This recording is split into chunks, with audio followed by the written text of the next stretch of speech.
খলিফাতুল মুসলিমিন আবু বকর সিদ্দিক রাদিয়াল্লাহু আনহু। বইটি থেকে আপনি আবু বকর সিদ্দিক রাদিয়াল্লাহু আনহু এর বংশ, ইসলামী দাওয়াত, মদিনায় হিজরত, তার বাহিনী, কীভাবে তিনি খিলাফত অর্জন করেছিলেন, এক কথায় আপনি আবু বকর সিদ্দিক রাদিয়াল্লাহু আনহু সম্পর্কে বিস্তীর্ণ বর্ণনা পাবেন এই বই থেকে। আজকে আমরা আলোচনা করব খালিদ রাদিয়াল্লাহু আনহু এর বিয়ে সম্পর্কে এবং কোরআন সংকলন সম্পর্কে।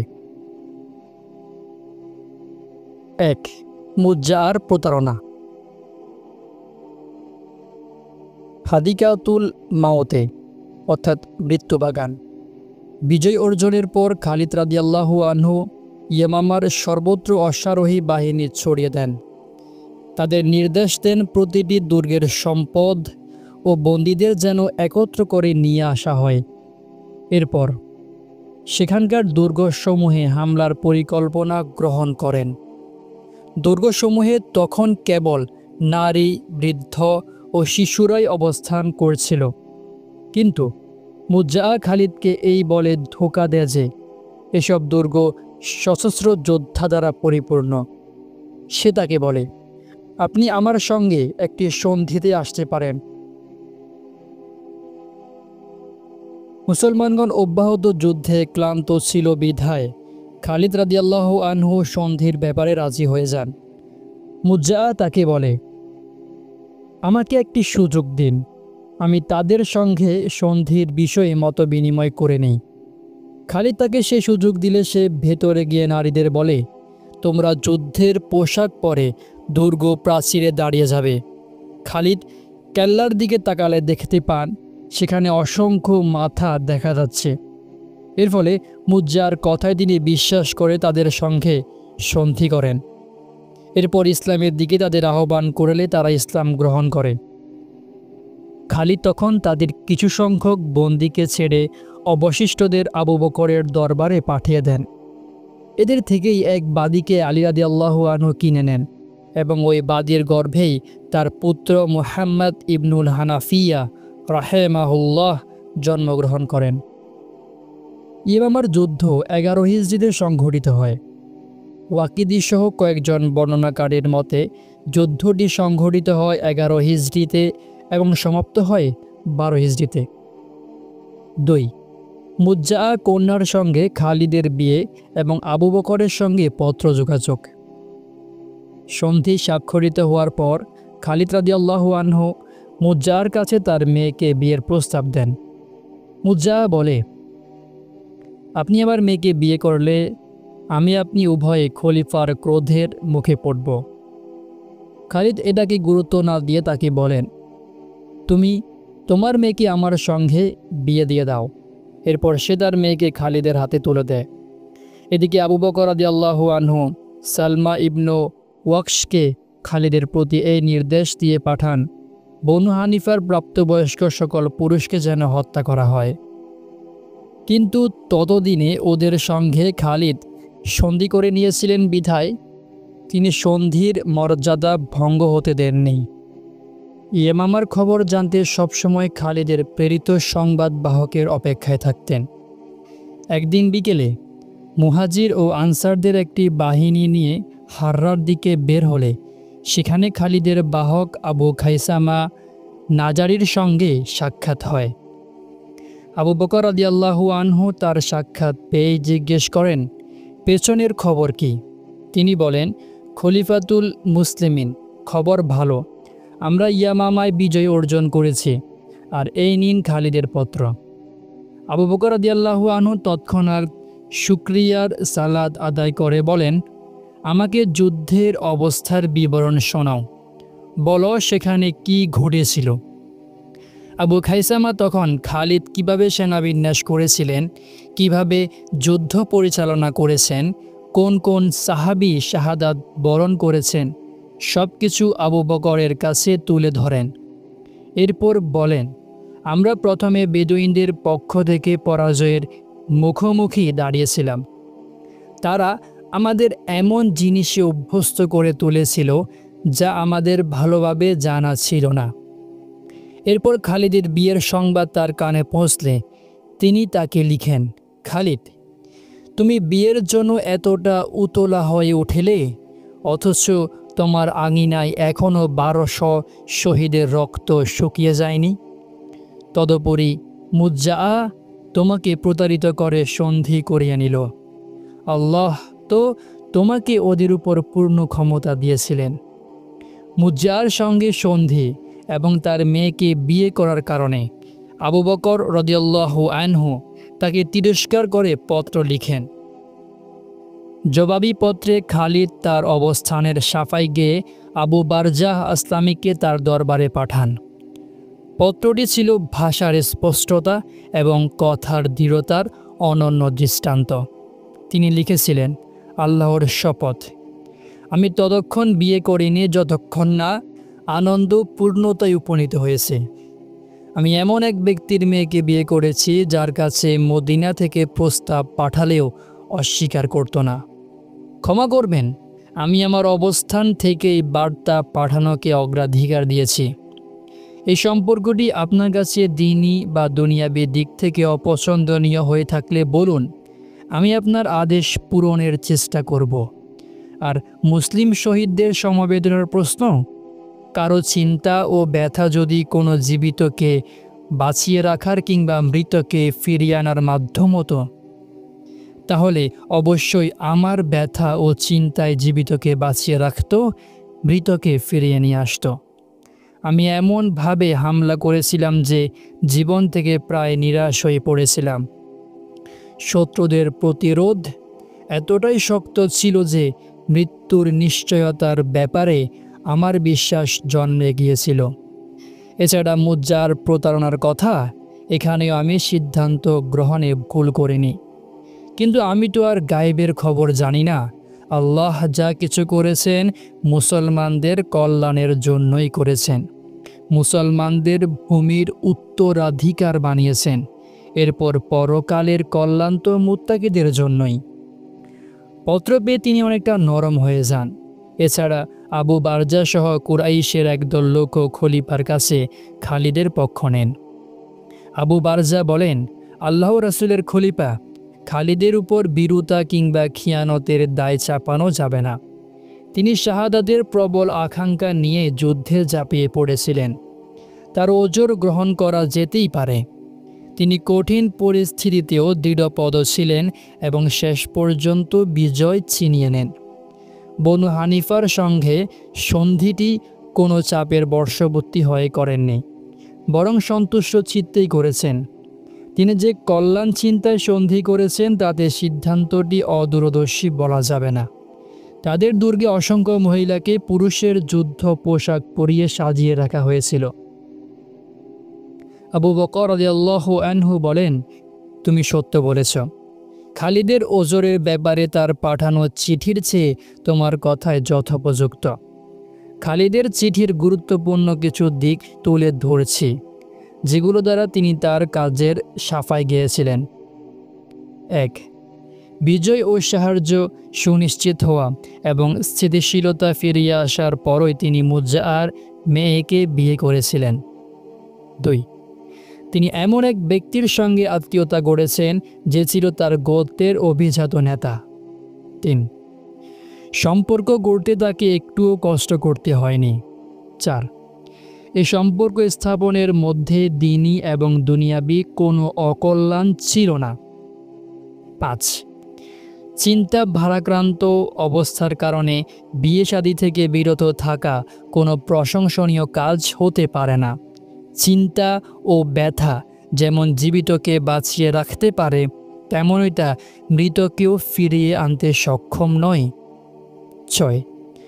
মুজ্জাআর সঙ্গে সন্ধির ক্ষেত্রে মুসলমানদের স্বার্থের ব্যাপারটিকে তিনি অগ্রাধিকার দিতে কোনো ত্রুটি করেননি। যদিও মুজ্জাআ তাকে সঠিক সংবাদ দেয়নি, তিনি তো মানুষ ছিলেন, অদৃশ্যের খবর জানতেন না। শেষ পর্যন্ত পরিণাম মুসলমানদের পক্ষেই থাকে। তারা বনু হানিফার ভূখণ্ডের অধিকারী হন। অবশিষ্টরা ইসলামে ফিরে আসে। মুজ্জাআর মেয়ের সঙ্গে বিয়ের ব্যাপারটি একটি স্বভাবজাত বিষয়, এ কারণে তার সমালোচনা করা যায় না। আর আক্কাদের মতো এ কথাও বলা যাবে না যে মুজ্জাআর গোত্রীয় আত্মমর্যাদাবোধ খালিদকে প্রভাবিত করেছিল। এ কারণে তিনি তার মেয়েকে বিয়ের প্রস্তাব দিয়েছিলেন। তিনি চাচ্ছিলেন দিনী সম্পর্ক যেন ঐতিহ্য ও বংশগত সম্পর্কের মাধ্যমে দৃঢ় হয়। খালিদ রাদিয়াল্লাহু আনহু কখনো দিনী সম্পর্কের উপর অন্য সম্পর্ককে অগ্রাধিকার দিতেন না, অথবা দিনী সম্পর্কের সঙ্গে অন্য কোনো সম্পর্ক একত্র করতেন না। ৭. খালিদের পক্ষে ওজর বর্ণনার ক্ষেত্রে ডক্টর হুসাইন হাইকালের পন্থাও কোনোভাবে গ্রহণযোগ্য নয়, কেননা তার বর্ণনাধারা ইসলামী বিধানের বিপরীত। হাইকালের ভাষ্যমতে বিজয় উৎসব যা উদযাপন করা খালিদের জন্য জরুরি ছিল। মুজ্জাআ কন্যার গুরুত্ব কোথায়? এটা তো এই মহান প্রতিভাধর দিগ্বিজয়ীর পায়ে নিজেকে কোরবান করাচ্ছে আলাদা কোনো মর্যাদা রাখে না। যে মহান সত্তা এই আশা বুকে লালন করে ইয়ামামার ভূখণ্ড রক্তের দ্বারা তৃপ্ত করে নিয়েছিলেন যে এখানকার সকল অকল্যাণ ও অপবিত্রতা দূর হয়ে যাবে। এখানে হুসাইন হাইকাল মহান সাহাবী খালিদ ইবনুল ওয়ালিদকে প্রতিমা পূজারী গ্রিক যোদ্ধা আকিলিস হেক্টর অ্যাগামেমনের মতো তুলে ধরেছেন, যা কেবল খ্যাতি অর্জন ও নেতৃত্ব প্রতিষ্ঠার জন্য যুদ্ধ করত। হুসাইন হাইকালের কথায় মনে হয় খালিদ যেন আরবের এমন এক দেবতা ছিলেন যার পায়ে মানুষের রক্ত অগ্রা দেওয়া হয়, অথবা নীল নদের সেই দেবতা যার সম্পর্কে বলা হয় যতক্ষণ না তাকে কোনো সুন্দরী কুমারী বালিকা অগ্র হিসেবে দেওয়া হয় ততক্ষণ নীলে জোয়ার আসত না। আল্লাহ ক্ষমা করুন। খালিদ ইবনুল ওয়ালিদ রাদিয়াল্লাহু আনহু ছিলেন এসব থেকে সম্পূর্ণ পবিত্র। তিনি একজন খাঁটি মুমিন ছিলেন। কেবল আল্লাহর বাণী উঁচু করার লক্ষ্য নিয়ে জিহাদ করতেন। কোনো সৃষ্টির কাছে এর প্রতিদান কিংবা কৃতজ্ঞতা পাওয়া তার উদ্দেশ্য ছিল না। একইভাবে জেনারেল আকরামের ধারণাও ভুল। তিনি ইরতিদাদি যুদ্ধ চলাকালে খালিদের বিয়ে সংক্রান্ত কাহিনীর উপর উত্থাপিত অভিযোগ এবং দোষারোপের ব্যাখ্যা করতে গিয়ে বলেন, তার শারীরিক সক্ষমতা এবং অপার যোগ্যতার দরুন আরব উপদ্বীপের সুন্দরী মেয়েদের পক্ষ থেকে তাকে অনেক সমস্যার মুখোমুখি হতে হয়েছে। জেনারেল আকরামের এই বক্তব্য থেকে অনুমিত হয় খালিদ যেন আনন্দ মাহফিলের একজন নায়ক অথবা সুন্দরী নারীদের জন্য পাগল পারা ছিলেন, অথচ আল্লাহর পথে লড়াই ছাড়া খালিদের কাছে অধিক প্রিয় কিছু ছিল না। কিন্তু এই সকল লেখক গবেষক কত সহজে এবং নির্লজ্জভাবে একটি সত্য ঘটনার ভুল ব্যাখ্যা করেছে, যা স্থান, কাল, পাত্র, সাক্ষ্য এবং পরিষ্কার ঘটনার সম্পূর্ণ বিরোধী। খালিদ শুধু দ্বীনের হিফাজতের লক্ষ্যে জিহাদ করতেন, কেবল আল্লাহর কাছেই এর বিনিময় আশা করতেন। যুদ্ধে নিজে অংশগ্রহণ করতেন। তার সম্পর্কে তো এটা প্রসিদ্ধ যে তার মধ্যে ছিল বিড়ালের ধৈর্য এবং সিংহের অমিত তেজা সাহস। কোনোদিন তিনি বাহিনী থেকে পেছনে থাকেননি। যুদ্ধে শত্রুরা সর্বদা তাকে সম্মুখ সারিতে দেখতে পেত। বুজাখা যুদ্ধেও তিনি বীরত্বের পরাকাষ্ঠা প্রদর্শন করেছেন। ঘোড়া নিয়ে কেবল এগিয়ে যাচ্ছিলেন। লোকজন বলছিল, আল্লাহ আল্লাহ, আপনি তো আমাদের আমির, আপনার জন্য এতটা এগিয়ে যাওয়া উচিত নয়। তিনি জবাবে বলেছিলেন, আল্লাহর শপথ, আপনাদের কথা আমি বুঝতে পারছি, কিন্তু যেখানে মুসলমানদের পরাজয়ের শঙ্কা, সেখানে আমার পক্ষে নিজেকে ধরে রাখার সাধ্য কোথায়? ইয়ামামার যুদ্ধ যখন চূড়ান্ত পর্যায়ে, তখন বনু হানিফার সারিতে লাশের স্তূপ জমা হওয়ার পরও তার অমিত বিক্রম দেখিয়ে চলছিল। কঠিন সেই পরিস্থিতিতে তিনি যুদ্ধ মাঠে নেমে আসেন। সেনাসারির মধ্যখানে দাঁড়িয়ে তাদের প্রতিদ্বন্দ্বিতার আহ্বান জানান।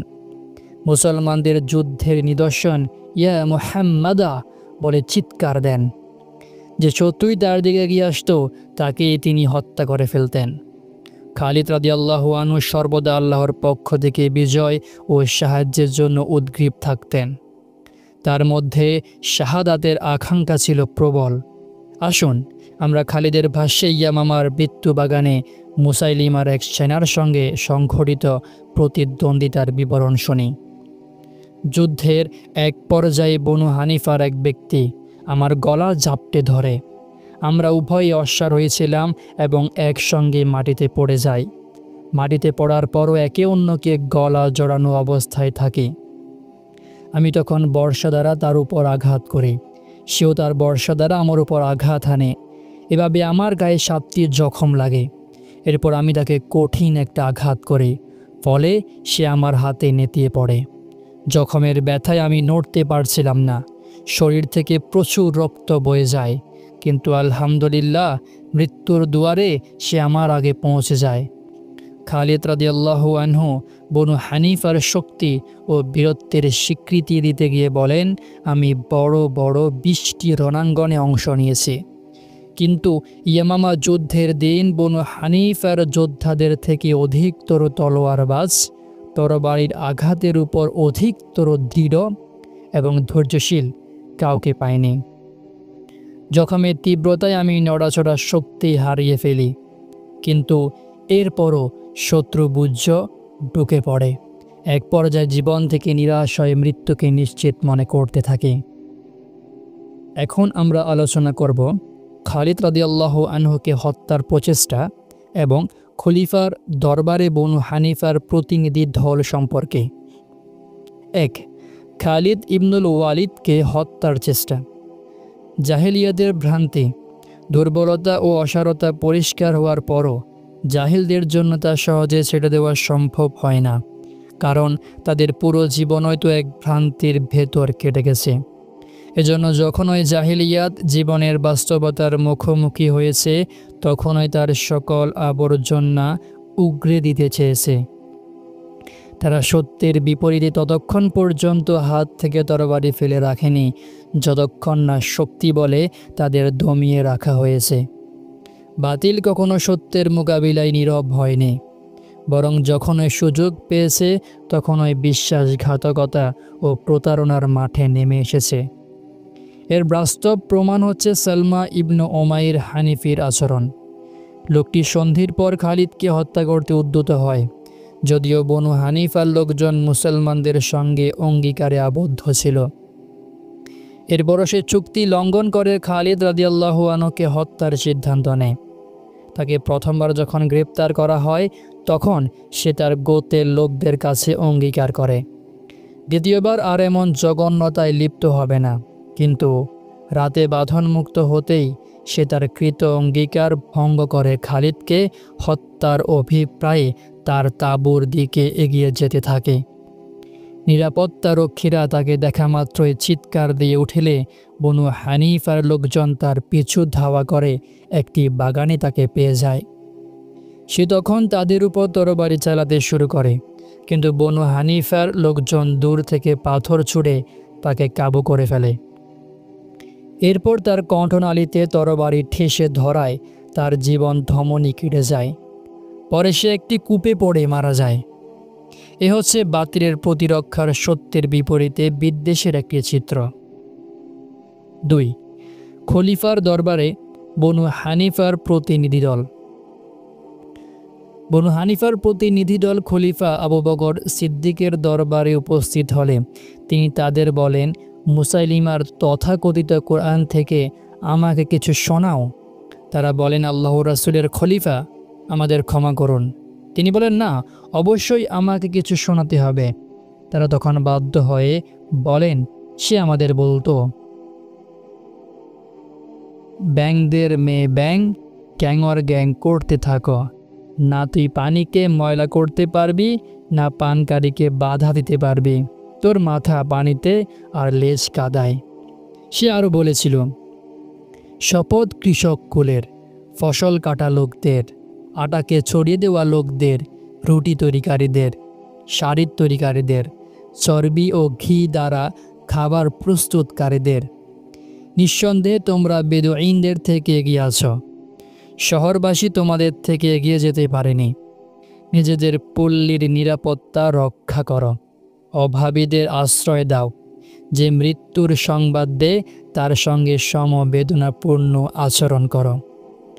এছাড়া তারা তার এমন সব হাস্যকর কথা শোনান যা থেকে খেলার শিশুরা পর্যন্ত বিরত থাকে।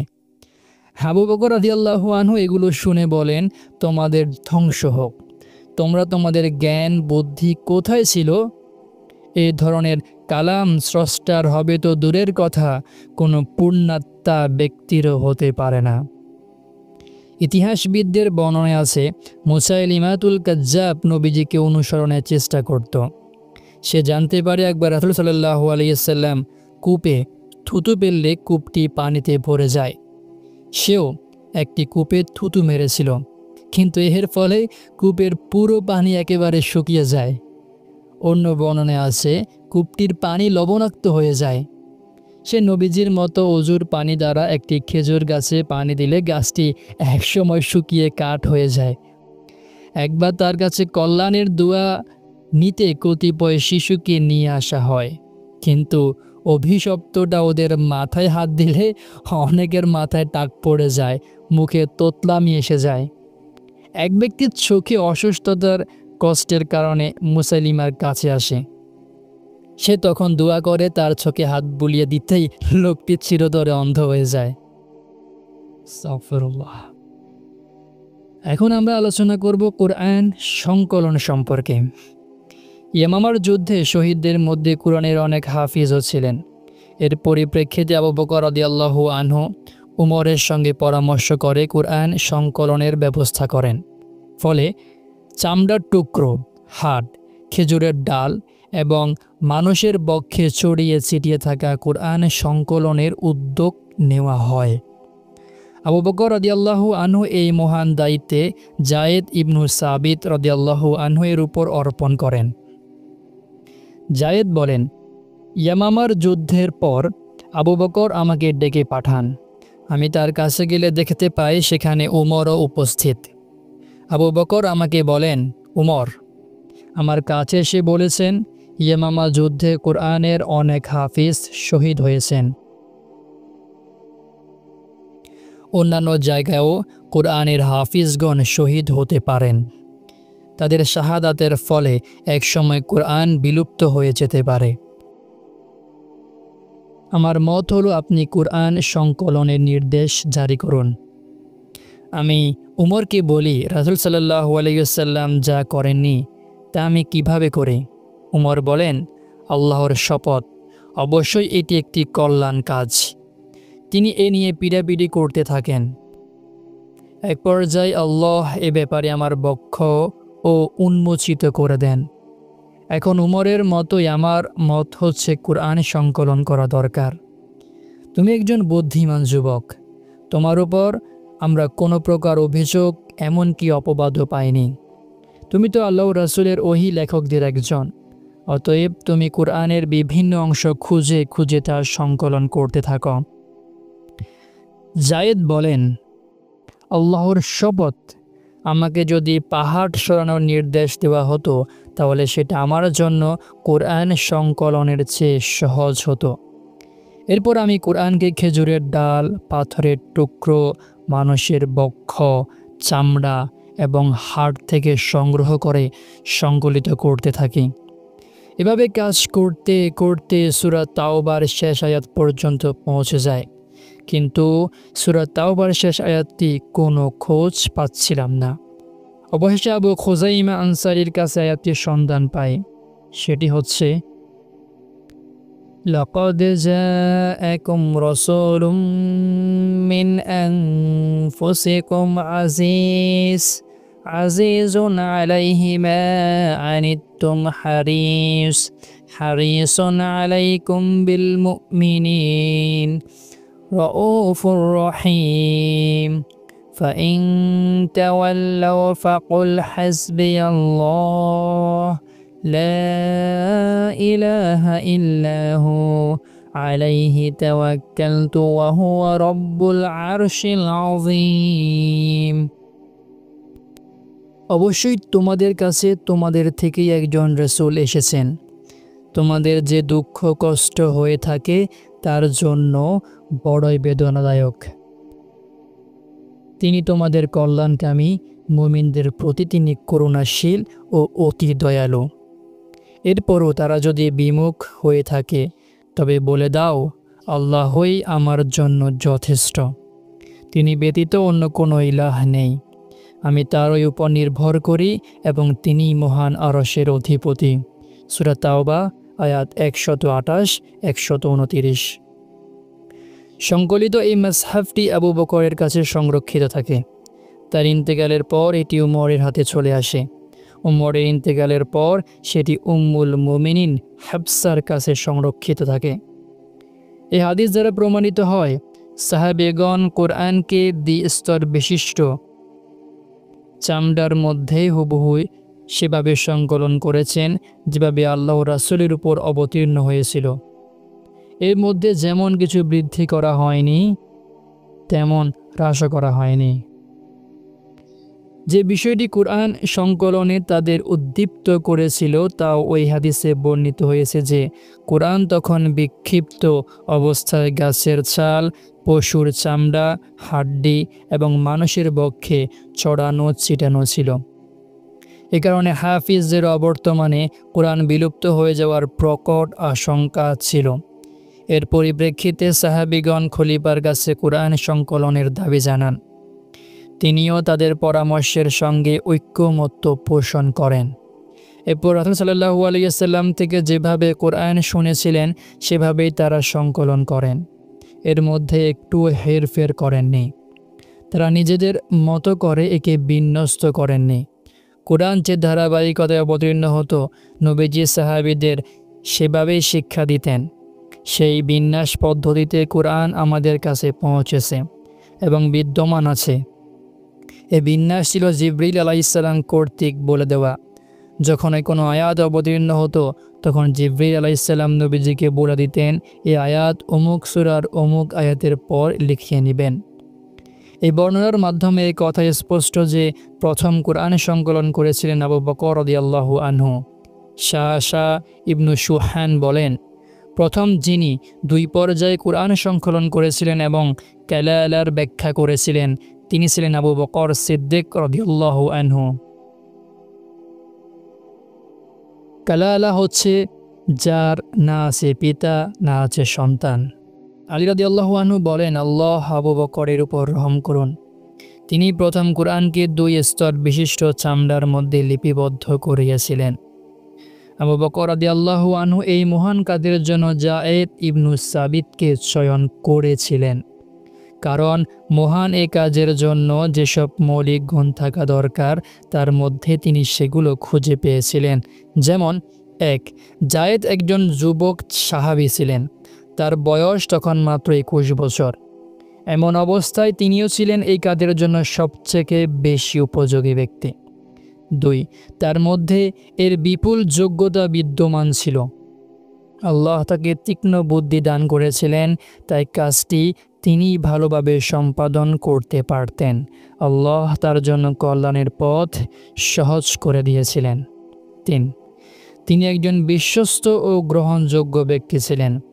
তার উপর কারো কোনো অভিযোগ ছিল না, তাই তার কাজ সবার কাছে গ্রহণযোগ্য হয়েছিল।